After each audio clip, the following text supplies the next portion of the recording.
Reflections in Time is made possible in part by support from the UNO Alumni Association, fostering a legacy of alumni giving since 1913.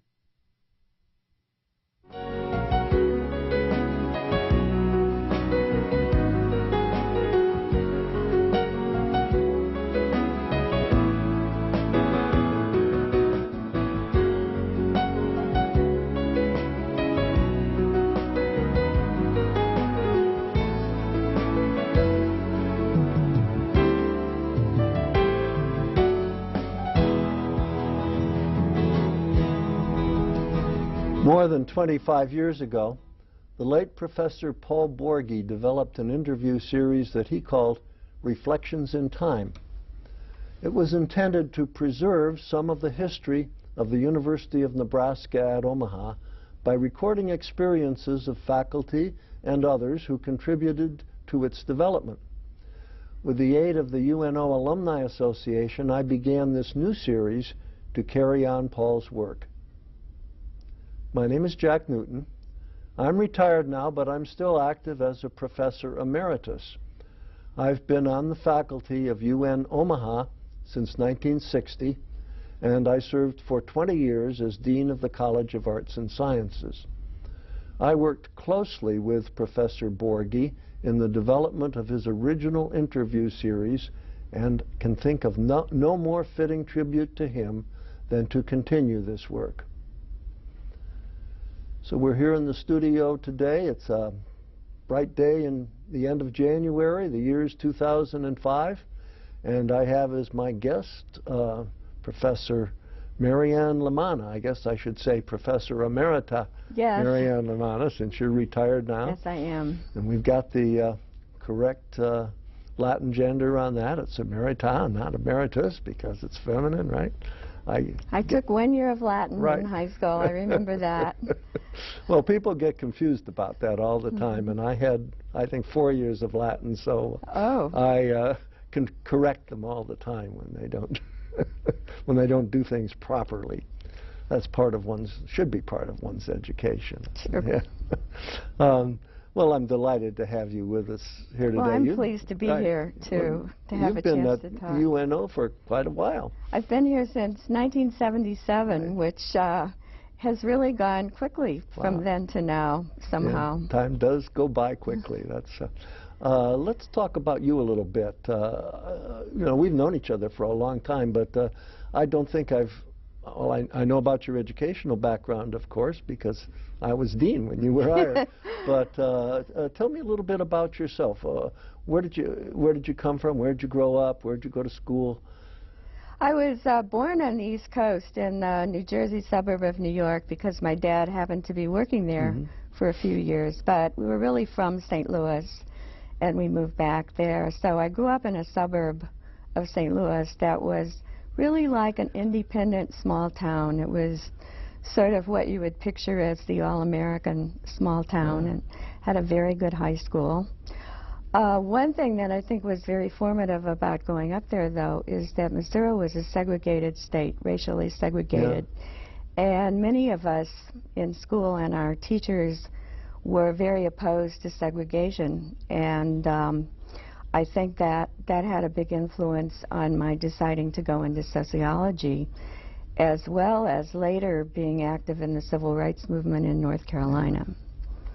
You know, it's interesting. Those of us who grew up in that era remember, assuming we got into some of those states, that we remember that quite well. But younger people today don't even think about that. I know.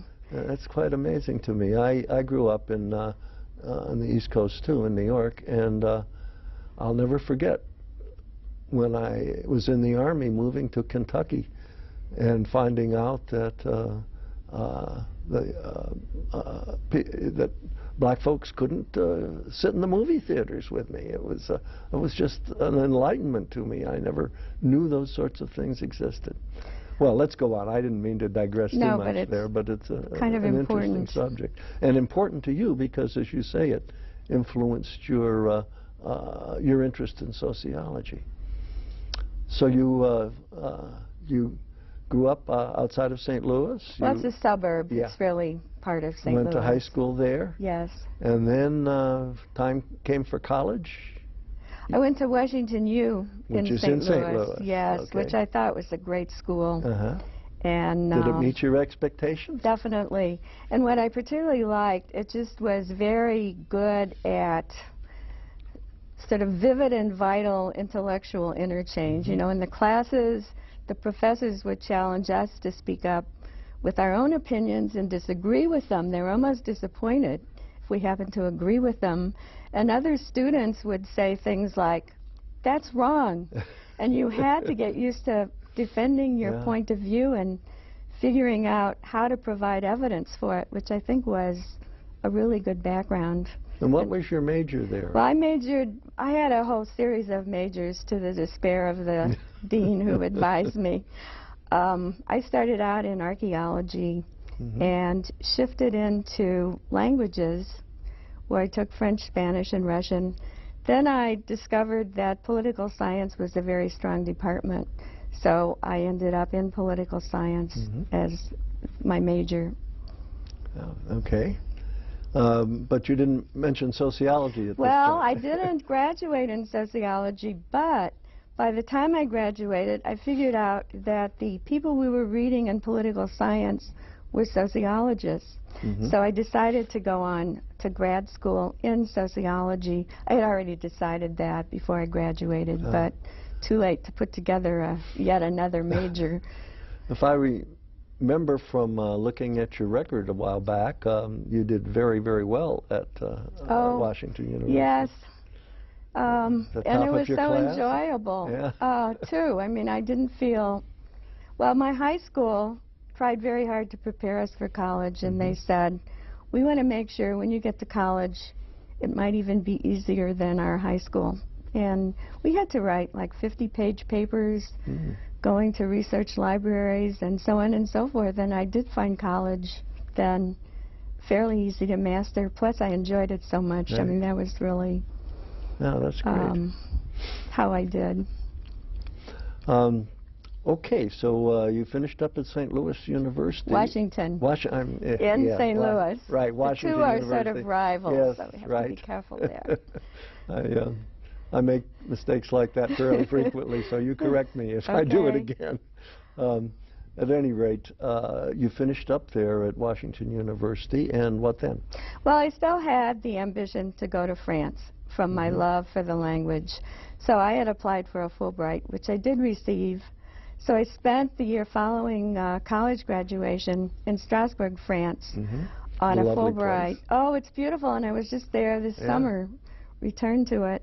And my interest in political science had been in European community. The Council of Europe met there in Strasbourg, and it now is one of the centers of the European community. So I just had a wonderful year.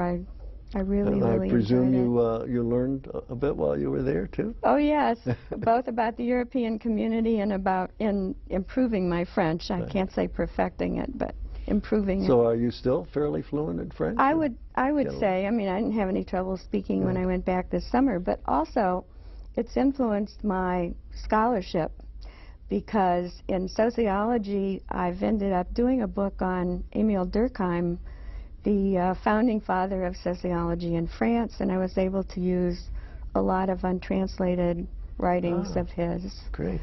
In the area of the family. That's what I wrote about. And I plan to use it further. I want to do a book next on Marcel Proust, the sociological aspects of his work, where I'll also be reading in French and so on. So I've kept that interest going. Yeah. Well, I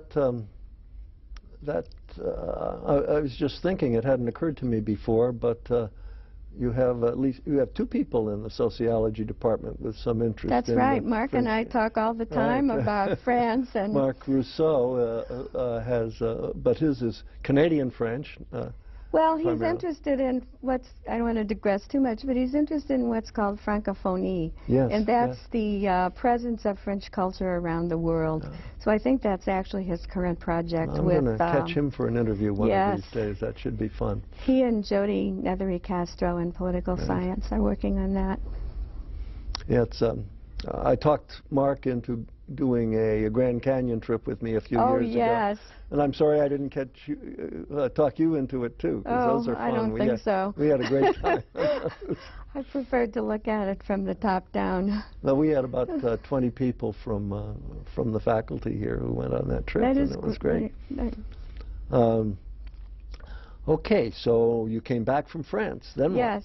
Well, I went on to University of North Carolina, Chapel Hill in sociology because, as I said, I had decided to do that by then, and Carolina is an excellent program. Yeah, it has a very, especially very fine good reputation. Quantitatively. And I did 2 years there, actually beyond a master's, but by that time I was getting a little tired of graduate school and very interested in the real world in the sense of the civil rights movement starting down there then, as well as my own personal hope to marry and have children. So I finished the 2 years in the master's and got married and had my first child there, and also worked as a research associate on some projects, which well, this was about learned. what year now, just to Well, keep us, I came to Carolina in '59 and I left in '64. Okay. So I was there for 5 years, and that was a pretty exciting time that, again, I think younger people are less aware of. Lots of things going on back then, yeah.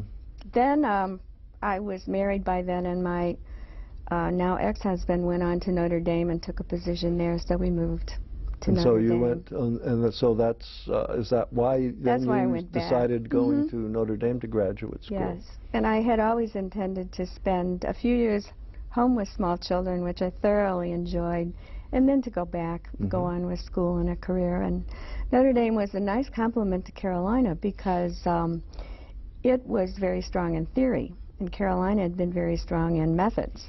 So I felt I got a very good all-round education from that combination.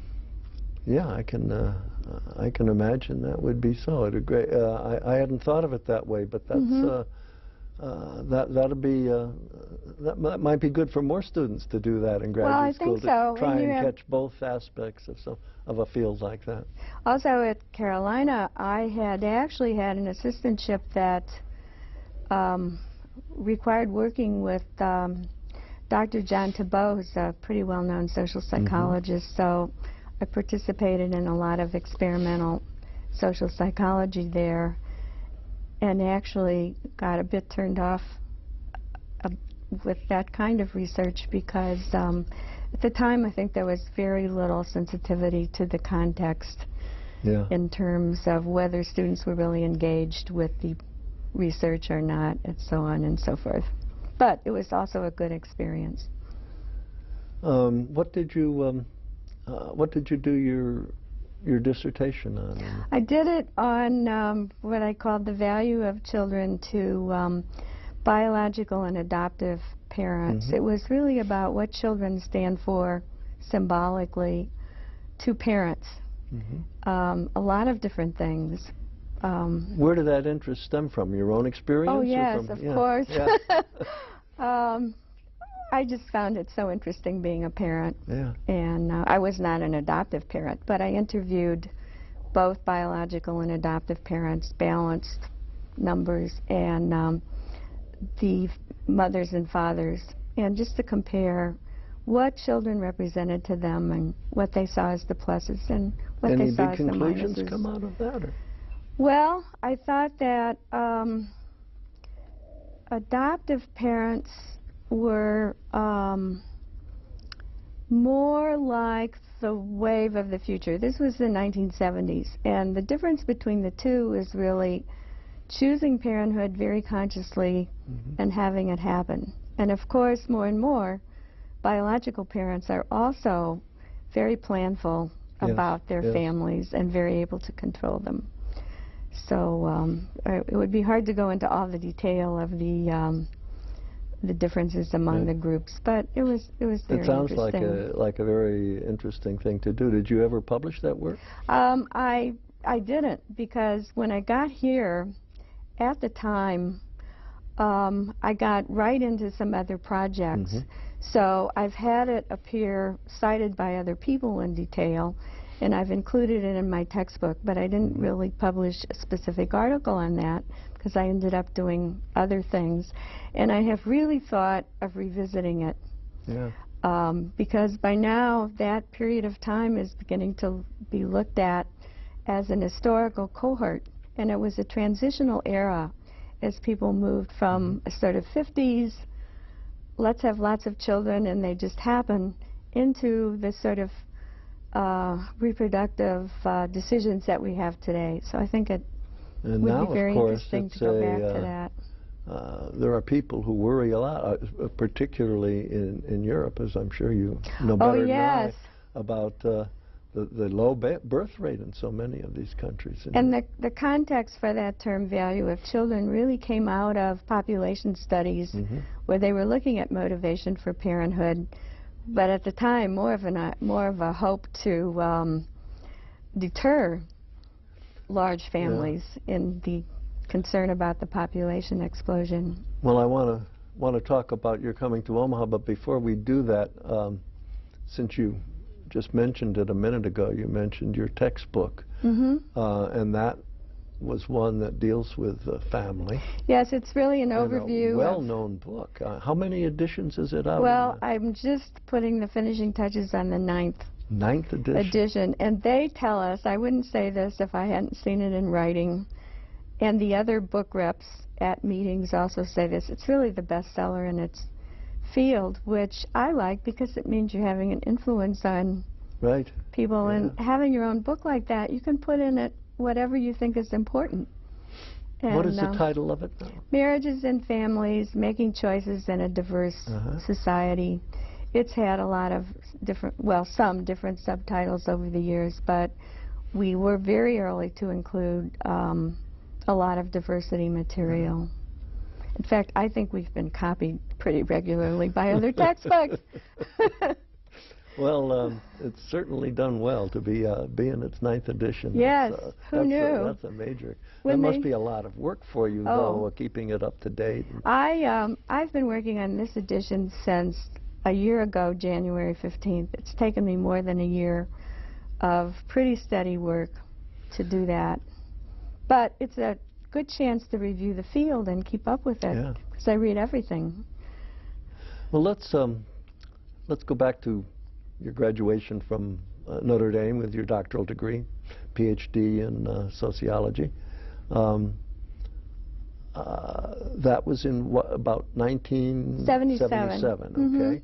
And you came directly to Omaha? Yes, I did. Can you tell us a little about that? How did you happen to come to Omaha? Well, for one thing, I was divorced by then, so I didn't really have a decision to make about whether to be an independent scholar or whether to seek a position.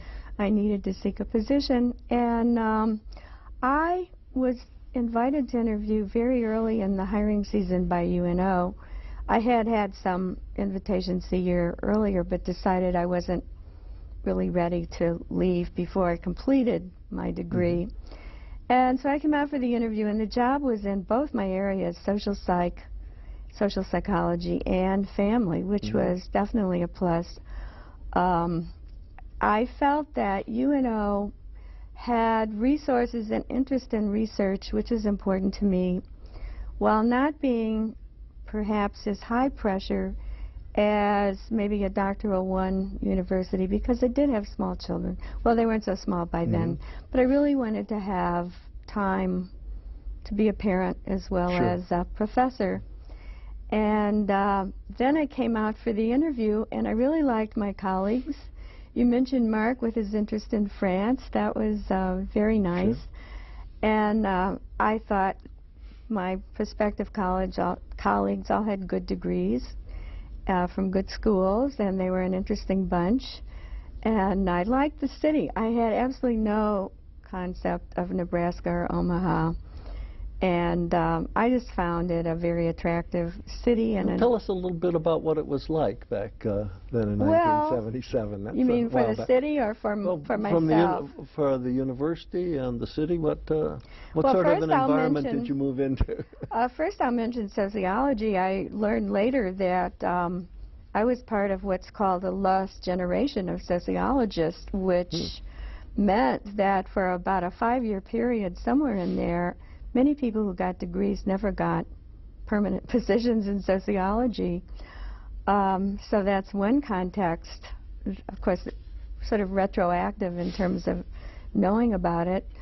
I just felt UNO was on the move and would be a comfortable place to be, and I liked it as a personal setting. I thought the size of the city was much better. I love St. Louis, but you spend hours driving around to get to places.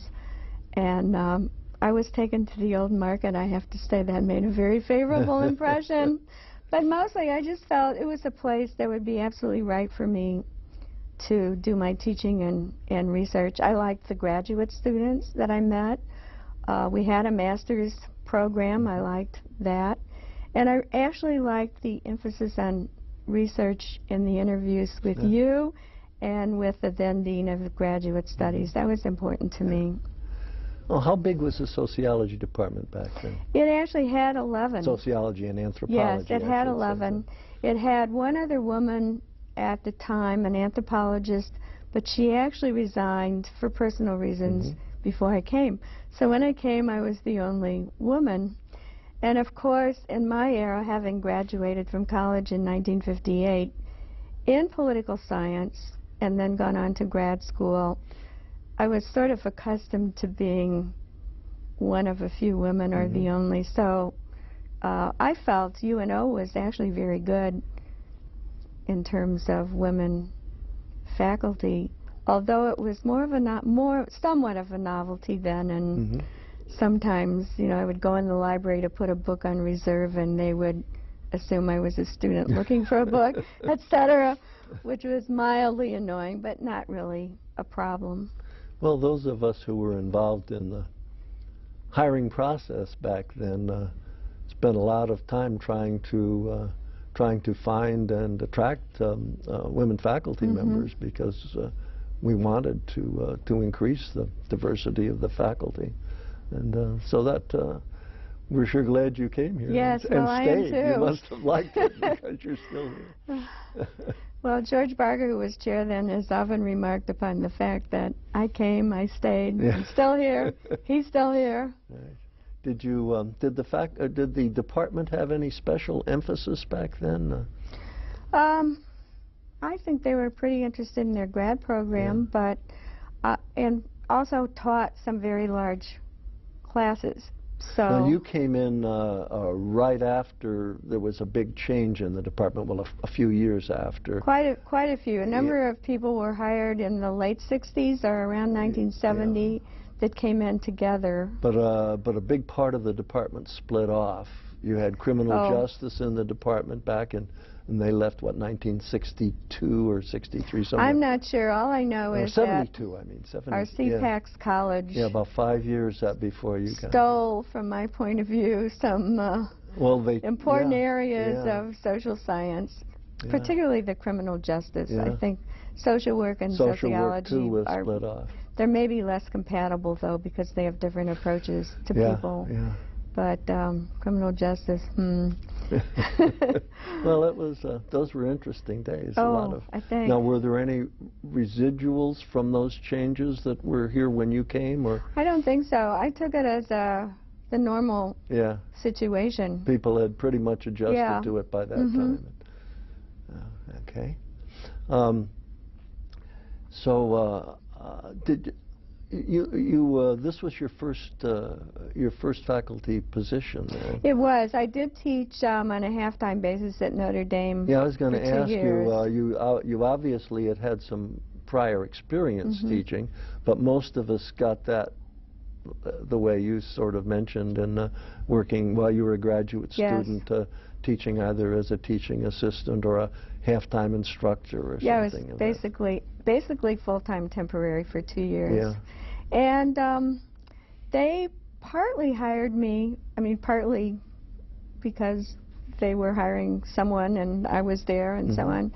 But they were also looking for someone to teach a course on sex roles because they were realizing that, women's studies was not really emergent yet, but there was beginning to be interest in this sort of thing for an academic curriculum, and they didn't really have anyone on their faculty that they thought could do anything with it. So I did that, and that, of course, got me very interested in what later became women's studies. Yeah.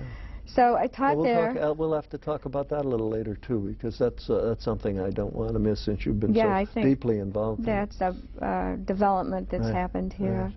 So I felt I got some good practice there that I could then arrive with some experience. But another thing that was interesting about having taught at Notre Dame and then at UNO, at Notre Dame the students were very bright, and it's a good teaching situation in that sense.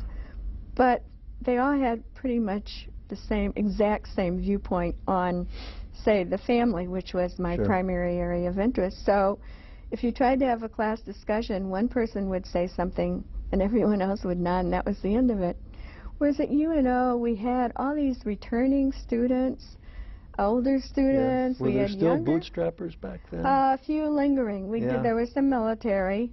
And a lot of older, not only women returning especially, but also men who maybe had become unemployed or needed to make a career change or go back to school for some reason. And then everything from that, maybe even as old as 50 or 55, 40s, 30s, 20s, just out of high school. At this point, that seems quite young to me. Yeah, I know. Me too. But it was so interesting in class then because you had people of different ages, and you had people of different political and even religious and cultural backgrounds, and so you could really have interesting discussions. So it's quite different than a highly selective institution as Notre Dame was. 90% Catholic and not too inclined to think beyond the box, which I think our students were. They were quite lively. Do we still have, well, you're retired now, but that's not too long ago, do we still have a number of those non-traditional older students that... Not so many that I've noticed. And I think... I used to think that was great fun. Oh, it was really neat, yes. Yeah, I went to some extremes to find those students. I used to teach downtown at the conference center downtown, and teach night classes down there, just because I thought those students were an interesting group to work with. Well, and on that score, I'll mention one course I taught was sociology of mental illness, and I would typically have professional people working, let's say, in one of the hospitals in the psychiatric unit, and I would have former mental patients also. So, again, quite a diversity of student background. Well, that must have been great for the other students in the class to meet all of these different people. Well, even for me, I was able to learn from them. And that was another benefit of older students in areas that might not have been so familiar to me in terms of real-world experience. I really learned a lot from the students who brought that to class. And I think it's less so now. We're getting, it's probably good for the university to have so many just out of high school students who are probably going to be more full-time in their presence and so on, and in their campus involvement.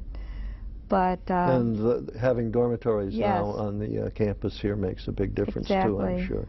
But I think there's probably a less diverse group in terms of age. They're certainly diverse in terms of other aspects. Well, I think I'd miss that if I went back to teaching now, because I really, as I said, enjoyed those older students.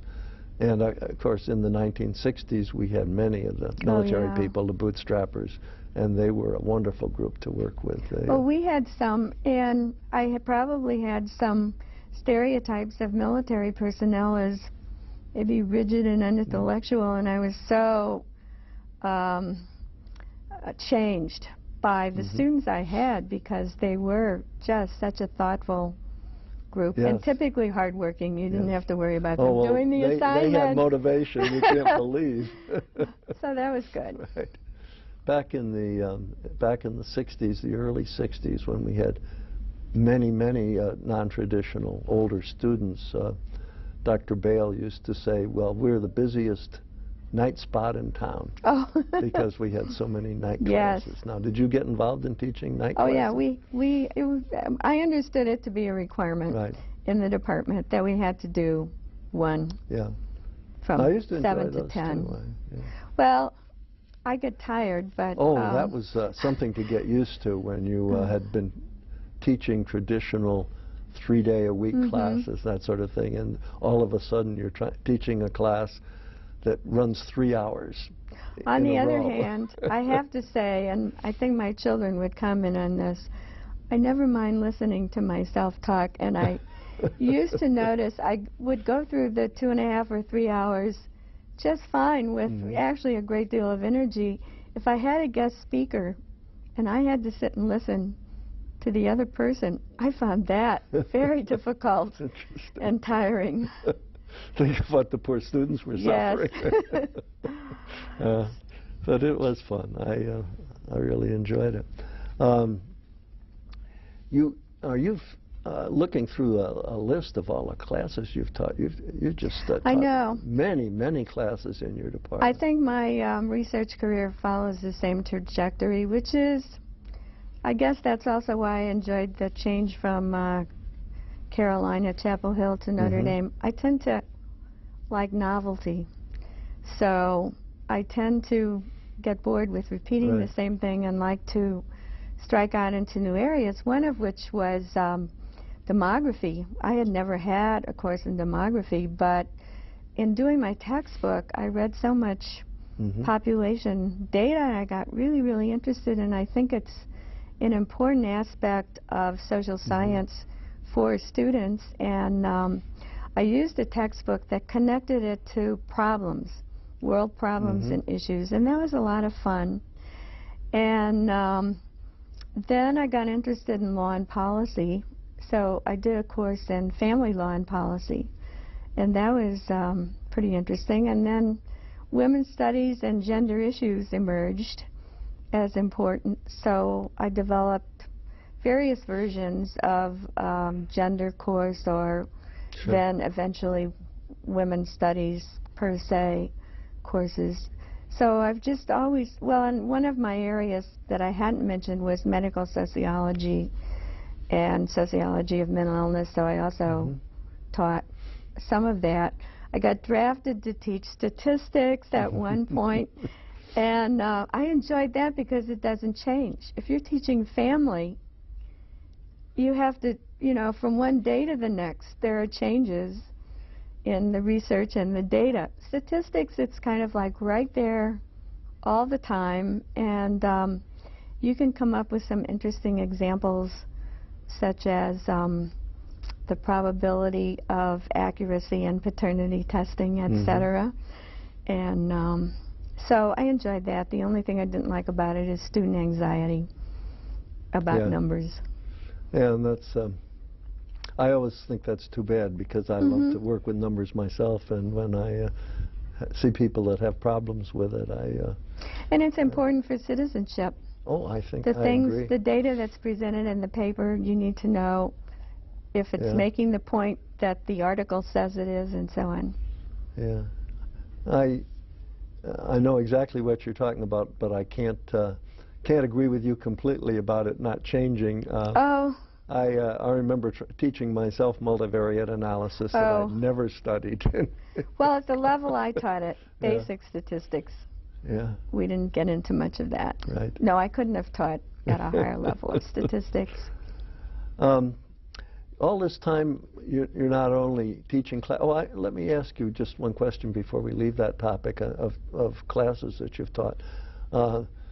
Did you have some favorite? If you had, you know, if you had your choice, what's the course you most like to teach? Well, the course I really most liked is the world population and social issues. Yeah. It's not a huge draw, although it sort of moved from about 6 up to about 25.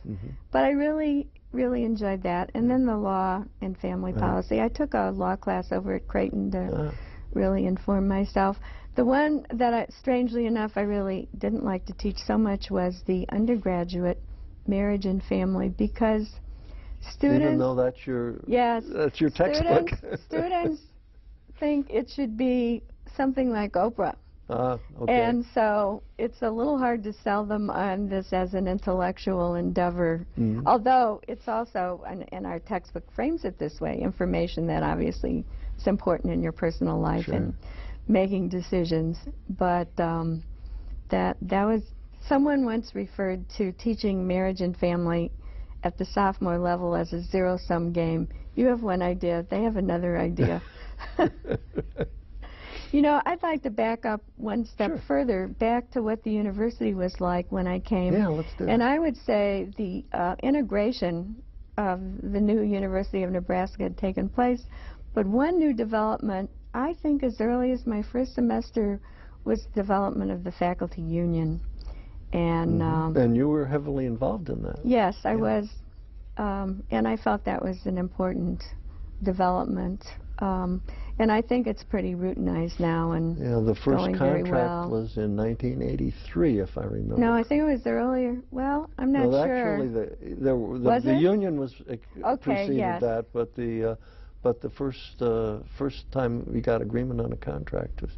So I and just I wanted only to remember that for one reason, and that is that I was on a trip to China with Dr. Roskins and a group that he got together. And I remember him getting a telegram saying the contract Oh, had really? been signed. Oh. Well, you have a better grip on the date than I do then. Well, I mean, they all sort of... Yeah, that was pushed into completely accidental, but it... Well, I just wanted to mention that as an important milestone in the university. Yeah, now, we've talked about that on a number of other occasions in these interviews. For example, not too long ago, I interviewed Janet West, and we had a really good discussion of all the things that were involved in, at least I thought it was a good discussion. I hope it was. Well, and she would be a better person to discuss that in detail than she did myself. a very good job. Anything more you want to say about that, though? No, not really. Just wanted to get it on the record as something important that happened in the development of the university during my time. Well, now you were, we talked about you being, you're having a best-selling textbook. We talked about your, the classes you've taught and so on. But you did even more than that. You did a good bit of research at the same time that you were. I did a lot of different things. I did teen women's perspectives on sexuality and reproduction, an interview study with a woman who was a faculty member in anthropology at the time, Nancy Langworthy. I got involved in a program on transplantation that was at the time, 3-campus program led by Carl Greiner at the Med Center, who, as a psychiatrist for the liver transplant program, felt that there needed to be more attention to the social and what they called ethical issues around organ and bone marrow transplantation. So we had a wonderful 2 years of work with also Dartmouth College, because it was sponsored by the Kiewit Foundation, which had a program to bring Dartmouth College, where Peter Kiewit had gotten his degree, I guess, and University of Nebraska, here where he had worked. Yeah, I can't remember the details of that, but there was something about the foundation having some mandate to include have to include some stuff in Nebraska. So some of us in order to get it to Dartmouth, they gave it to us too. I had been actually pretty interested in the social science of bioethical issues anyway, having already participated in a Hastings Center project on abortion. and some other conferences on reproductive technology. So that's another area that I got into research about. Yeah. And then I happened to have a connection that gave me a set of data on teaching criminal law, specifically the gender issues. Mm-hmm. Some law professors had collected this data, and then they literally didn't know what to do with it. They didn't even know how to do a table of percentages. And so I worked with the organizer of that study, and we did several publications in law journals with my analysis and sort of write-up and her input also. So that was very interesting. And I also did a history project. Again, this came out of a conference, Contact. There was a women's commune in the 19th century in Belton, Texas, small town near Waco. And this history professor and I ended up doing archival research on that. So that was published in history journals and conferences, conference presentations. So I really have been all over, but I do enjoy that. And now I'm into sociology of literature. That's my next thing. Well, certainly kept you busy. Mm-hmm. Well, I like to be busy, even in what is theoretically retirement. Well, there are a couple of other things I'd like to talk to you about. 2 or 3 other things before we're through here. I like to, if we have chance, I'd like to talk about some of the fellowships and grants you've done and some of the consulting work you've done. We mentioned that a little bit now when you were talking about the medical center and in some of the research you did. But I'd also don't want to. Let's get to the women's studies, because I don't want to miss that. Tell us about how it started and what you did in it. I'll just parenthetically mention, which I forgot, which was I worked on a project on Vietnamese refugees when they first came over in '75. I was still a grad student, but working with a Notre Dame professor. Women's studies. I just got very involved in that area from the time I taught the course at Notre Dame. Could you give us, for the benefit of our listening audience, could you tell us what women's studies is? Well, women's studies is examining traditional disciplines and their materials, their research, teaching perspectives, and so on, looking at it through what we would call a gender lens. For example, in history, typically attention in the past had been paid to kings, presidents, large-scale events in a society. And in women's studies, an examination began of what were women doing at this time, what were their roles, what were their contributions. And when you start looking at societies in terms of women, you see somewhat different things. For one thing, it raises some issues of equality, of opportunity, and for another, it brings us into some interesting areas of study. For example, who paid attention to housework? But when you start to look at housework as work, you see how significant housework and childcare is actually in the economy and in the continuity of a society. And so I think it gives us a different perspective on almost everything.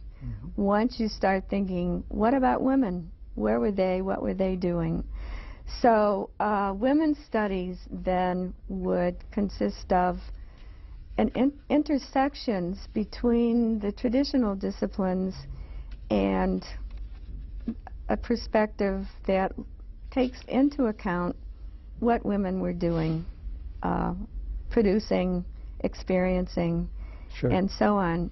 So from a programmatic point of view, what happened here at UNO, even before my time, is that certain women who were either full-time faculty or maybe even teaching part-time began to teach courses in literature let's say, written by women or focusing on women, or history focusing on women. And you had courses, and I myself did, there was already a course in place that was called, I think, Sociology of Feminism.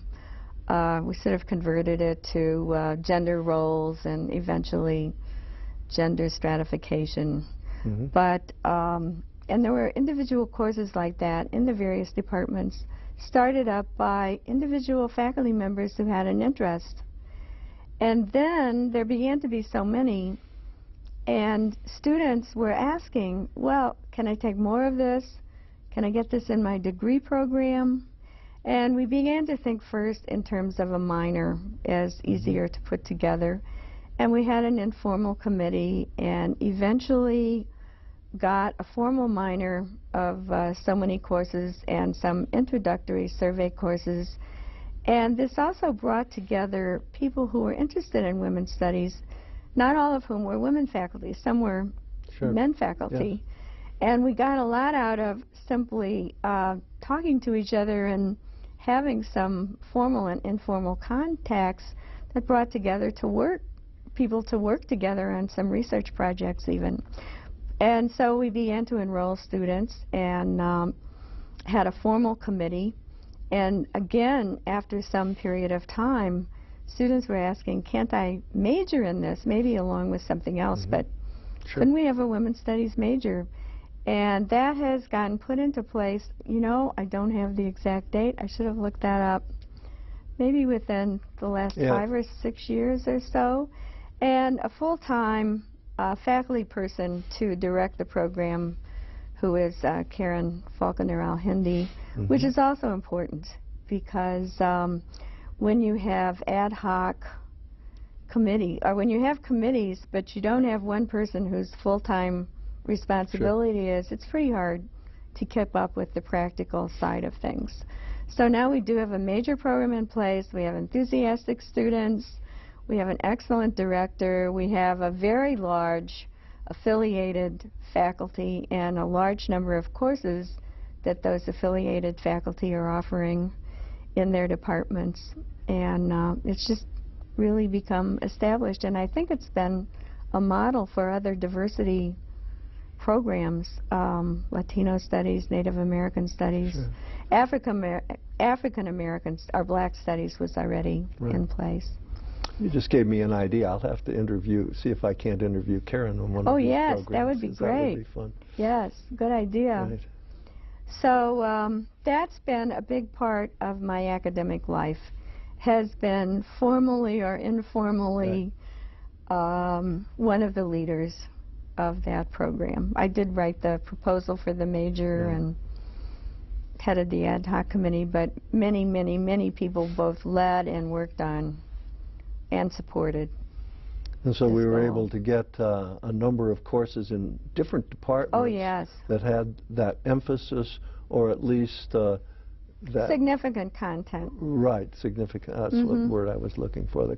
The content of the course was enough to make it. Yeah, it might not be entirely about women, and certainly might be about gender more generally, or even other things, but significant content. Yeah, that's good. I'm going to embarrass you now. Ooh. Because your efforts haven't gone unrecognized. I have a list here of a number of the different awards and so on that you've received, and there are a good many of them.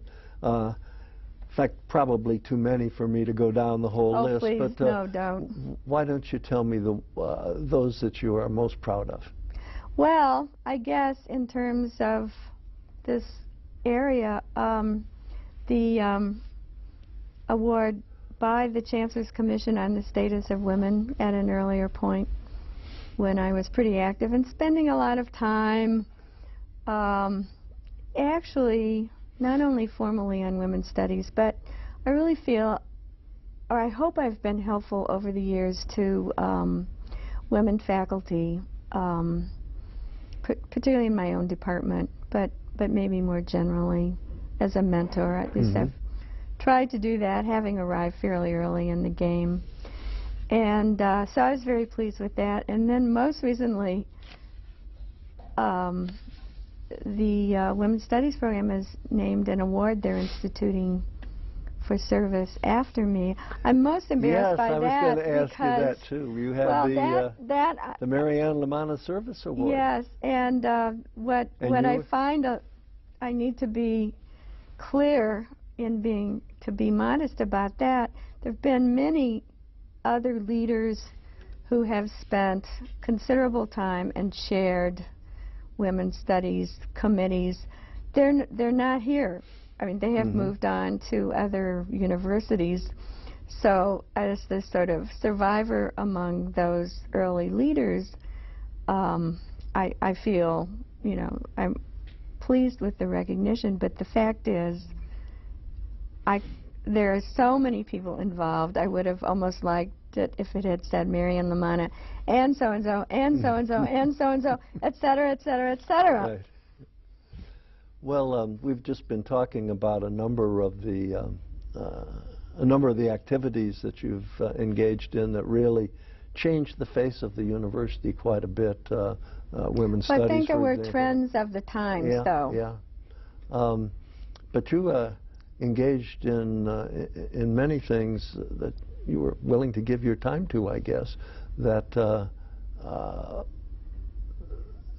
were important in the history of the university. As I say, we've mentioned Women's Studies program. We've mentioned your activities with the faculty union, the AUP. But you also served on the faculty senate, I believe. No, I wasn't. No? I was never on the faculty senate. You were on some faculty senate committees, yes, though. and particularly the University Committee on Research. Yeah. I was on that, and then I chaired it, and I really loved doing that because that is so important to me. So.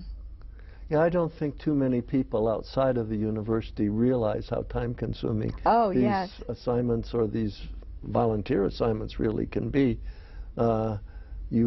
People know that you'll do a good job with it, so they recruit you, so to speak, for these. I tend actually to enjoy very focused things like that. Like I chaired our graduate program quite a bit, but I didn't want to be chair of the department. That's too global. Right. Another thing that's time-consuming, since you mentioned that, I was on the Institutional Review Board, which IRB, is joint between the University of Nebraska Medical Center and UNO. That reviews research projects for their ethical dimension and informed consent dimensions. And we met monthly on that for, I'd say, about 5 hours. And we had a lot of them were medical center projects where it wasn't just the sort of thing you'd find here at UNO. That's right. It was, more of them predominantly, but that was educational too. I'll bet. I learned a lot about various medical conditions and their treatment. That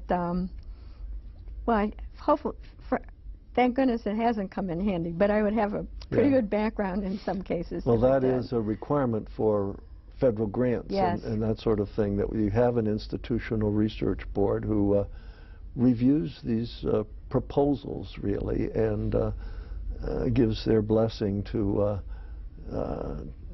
their continuation, so that, or to their initiation, I should say, so that they will be assured that they do meet the ethical requirements of and I thoroughly enjoyed that. And you know, one thing about the IRB and the University Committee on Research, as well as other areas like the Arts and Sciences Advisory Committee, which does personnel decisions and so on. And I will publicly thank you for your service on that. Well, that was also time-consuming. That was a big help to me as dean. But all of these, you meet people outside your department, or even in the case of the IRB, outside your institution, and they become good friends. So I have really enjoyed all that service, and partly because of the friendships that develop. Well, you've met a lot of different people from many different aspects of the university, as you mentioned. The medical center is a big one. Are there people that stand out particularly in your memory that you, you know, because they were interesting people, or because you, for some reason or other, kind of hit it off and you decided, well, this is somebody I'd like to talk to more, and maybe we could... There are probably too many interesting people to mention completely.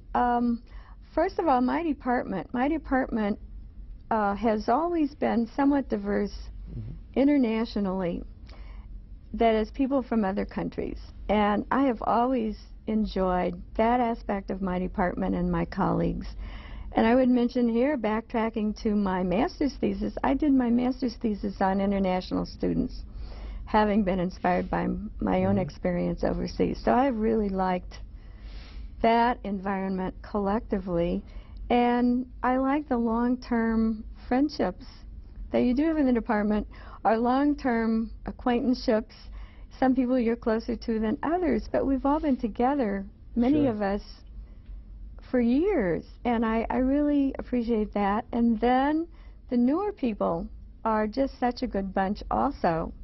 So I've really enjoyed my colleagues. There are many people in other departments I almost don't know how to mention them. You mentioned Elvira Garcia. She's been a long-term friend. And in fact, also Patrice Prue in foreign languages, because I'm sort of a foreign language groupie and have taken both French and Italian classes in the foreign language department. Oh, here? Yes, yes, yes, ongoing. I think that's a great thing to be able to do. I've done, never done that with foreign languages, although I'd wanted to, but I have done it in, you know, I've taken accounting courses and law courses and physical education courses, just for fun. And it's such a great thing to do. I wonder that more faculty people don't do it. And there are other people in that department I feel close friends with also. Some of the history professors over the years, Bill Pratt especially. Sure. Did you now get acquainted with him through your activities with the union? I met Bill Pratt, or I saw Bill Pratt when I arrived for my position. It was August. I mean, people were gone. He's the first person I actually saw because he came down to recruit me for the union. So, and I've been interested in his work that he's done on movements in the Midwest, socialist movements and so on. I just have so many colleagues, it's hard to identify them all. So I might actually mention some other people that are somewhat unique. We've got about 30 unique. Seconds left, so we can... well, I had this interesting class my first year in social psychology. On the one hand, I had a guy who was working on a project at the Med Center from which an article got published based on his paper from my class. And I also had a work release student from the prison who contributed a lot to the class because he wanted to talk about... I hate to interrupt you at this point, but I'm afraid I'm going to have to, because they're telling me that it's time to wind this up.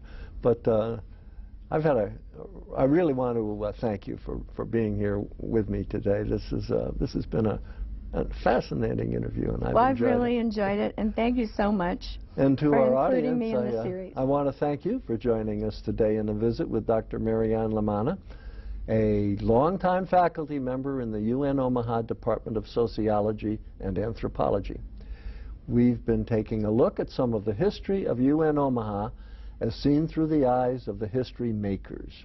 This is Jack Newton, inviting you to join us again in the series we call Reflections in Time.